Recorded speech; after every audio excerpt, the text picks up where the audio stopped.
Okay, off we go. To the vampire ritual site, where I'm going to turn my wife into a vampire.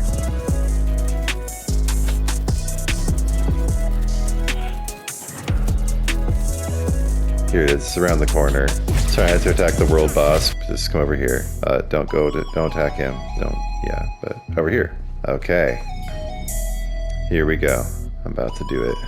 But wait, stop. Stand up, please. Perfect. Alright.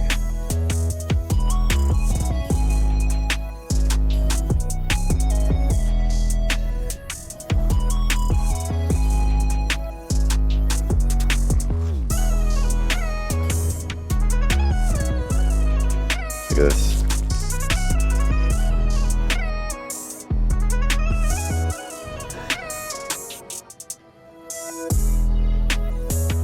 You're a vampire. But actually you have to go through this quest. I'll probably just do it for you because it's kind of hard.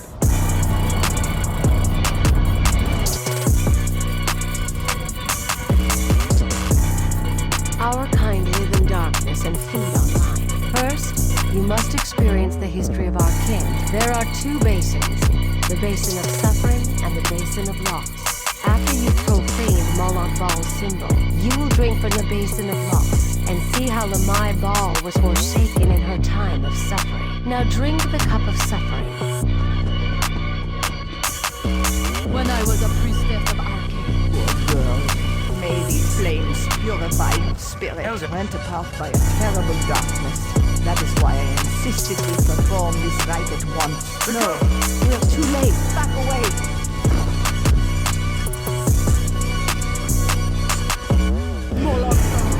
Your children are coming. When I saw what I had done, answer me! I am your priestess! Okay! Do you hear me? I reject you! I will curse you, conquer and consume you! Children, this is your cure. Life still flows within its blood. Tear it out.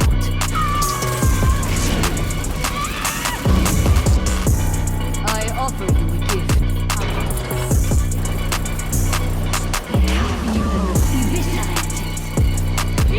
Evisceration creates pain for pain. Strength from them in my name. Allow this to mend your wounds. Bend it to your will. Nations renounce the land. Kill these worms until you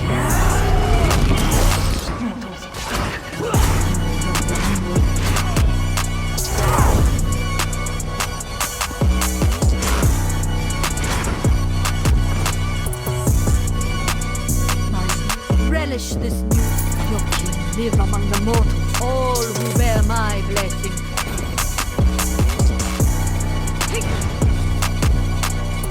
By far the easiest and probably the most fun way to become a vampire in ESO is just to get bitten by another player at one of the shrines. This method does require another player though, and you can also begin the process of becoming a vampire by getting bitten by an NPC or simply just buying it from the store. All three of these methods infect your character with Noxiphilic Sanguivoria, which is the precursor state to becoming a vampire. No matter which method you choose, you'll still need to visit a vampire ritual site and complete the Scion of the Blood Matron quest to unlock the vampire skill line and become a true vampire in both appearance and power. I'll cover it all in this guide, all three methods of becoming a vampire in ESO, and how to complete the Blood Matron quest and unlock vampirism. At the end, I'll even throw in how to stop being a vampire if you ever want to quit being an evil demon of the night. Once you are a vampire, you will see that vampirism has 4 stages. To increase your vampirism stage, feed on NPCs. They can be neutral NPCs, they can be enemy NPCs. It's much easier to kill neutral NPCs though because they don't try to fight you back. You get various benefits as you increase your vampirism stage. It does also change your appearance with you becoming more pale and gaunt with each progressive stage. You can always check your benefits and detractors of being a vampire by looking at feed in the vampire skill menu. And for the rest of the details, check the passives. No matter what stage you're at as a vampire, you sneak faster. When you're vampire stage 2 or higher, you can invest in a passive that increases your weapon and spell damage after you get out of sneak, or any form of invisibility. At vampire stage 3 or higher, you have the option of taking a considerable amount off of your damage taken based on how much health you're already missing. You can also unlock Blood Ritual to infect others, and Unnatural Movement is really the fun one. I don't have it unlocked on this tune, but when you do, sprinting makes you go invisible and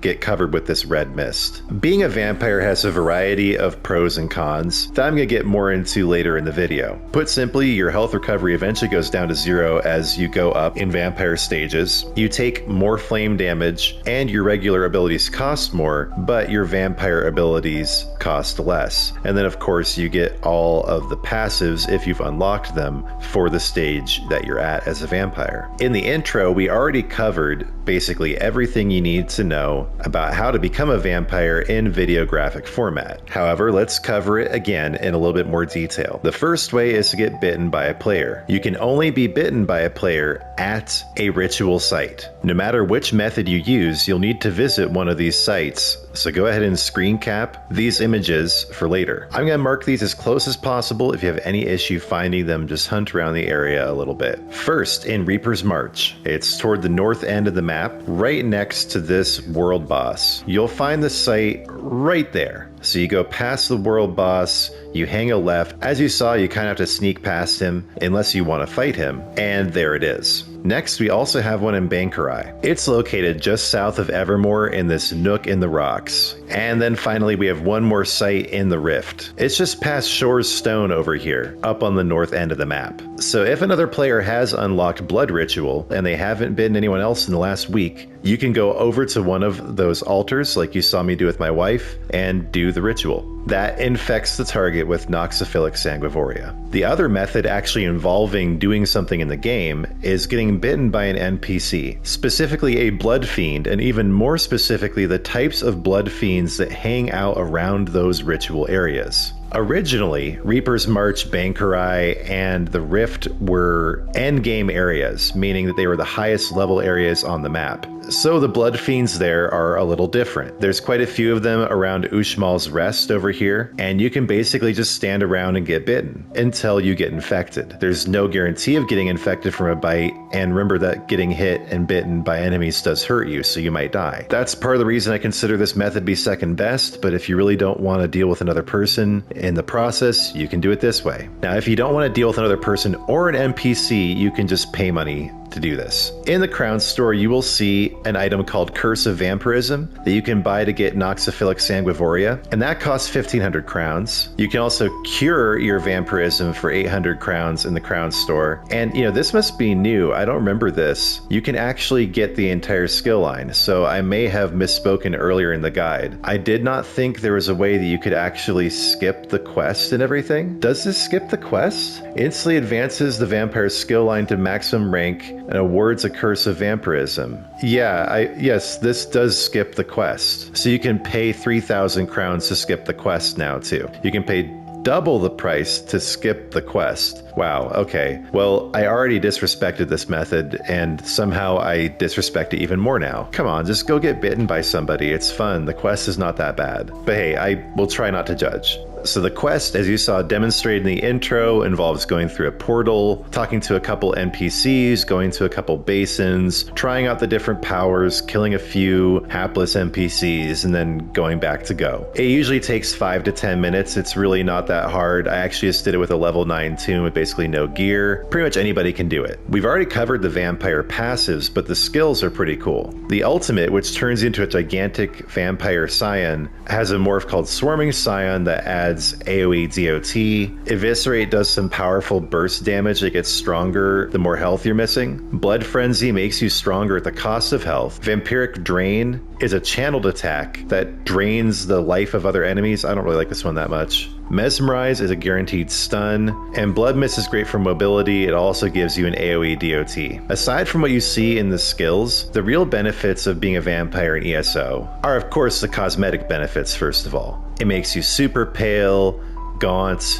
You can live out your vampire fantasy. For those who really want to get into role-playing, being a vampire or a werewolf is kind of a must in the end. It also has real combat benefits. In PvP, that Blood Scion ultimate is crazy. Having access to Blood Mist in both PvP and PvE is also quite useful. And for grinding purposes, your ability to move at normal speed while you sneak, which I may have forgotten to mention under Darkstalker, and even the ability to run while sneaking if you're at stage 4 or higher. Plus the ability to feed on NPCs. I mean, you don't have to unlock the Blade of Woe that way if you still want to gank NPCs. Super useful for that reason. Also, it kind of looks cool. For me, being a vampire is just a must. I don't know, it's just part of the game. It's just baked in for me at this point. Now, that doesn't mean it's not without its cons. As you see, in the skill sheet, your health recovery goes down, you take way more flame damage, your regular abilities cost more, and also you start to look kind of crazy at higher stages. All this pink stuff starts happening around your eyes that I don't particularly appreciate. Each stage of vampirism only lasts 4 hours though, so all you have to do is wait for it to go away while you're logged in. Time logged out doesn't count. Or there's also an item called Purifying Bloody Mara that takes your vampirism down by 1 stage while also providing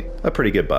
There we go, I look normal again. But if you want to do away with vampirism altogether, as we already covered, you can shell out 800 crowns in the crown store to do so, and you can also visit a Priest of Arche. They are located in the same zones where the vampire altars are located. In the Rift, you go to Riften.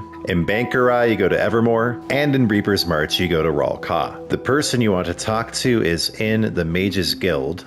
His name is Prelate Sabinus, and he can cure you for around 600 to 700 gold. That's the legit way to do it, and it's really not that expensive. So here's his location in Roleplaying. In the other 2 areas, you just go to the Mages Guild as well and find Prelate Sabinus. And yeah, the way I said his name does kind of sound like Prelate okay, I'm just gonna leave it there. That pretty much covers everything there is to cover about both being and becoming a vampire in the Elder Scrolls Online, including how to stop being one. A couple more points to touch on before we go. Just like other skill lines in ESO, to level up your vampire skill line, just slot skills into your active bar. The more skills you slot, the faster you level. I think it also applies to your back bar too. It's just been so long since I've done anything but use the Oaken Soul, I honestly forgot. And just so you know, other blood fiends, especially those around Ondil and Fire in Auradon, they will not give you Noxiphilic Sanguivoria. Again, it was intended to be an endgame feature. You can only get it from the blood fiends in those endgame areas of Reaper's March, the Rift,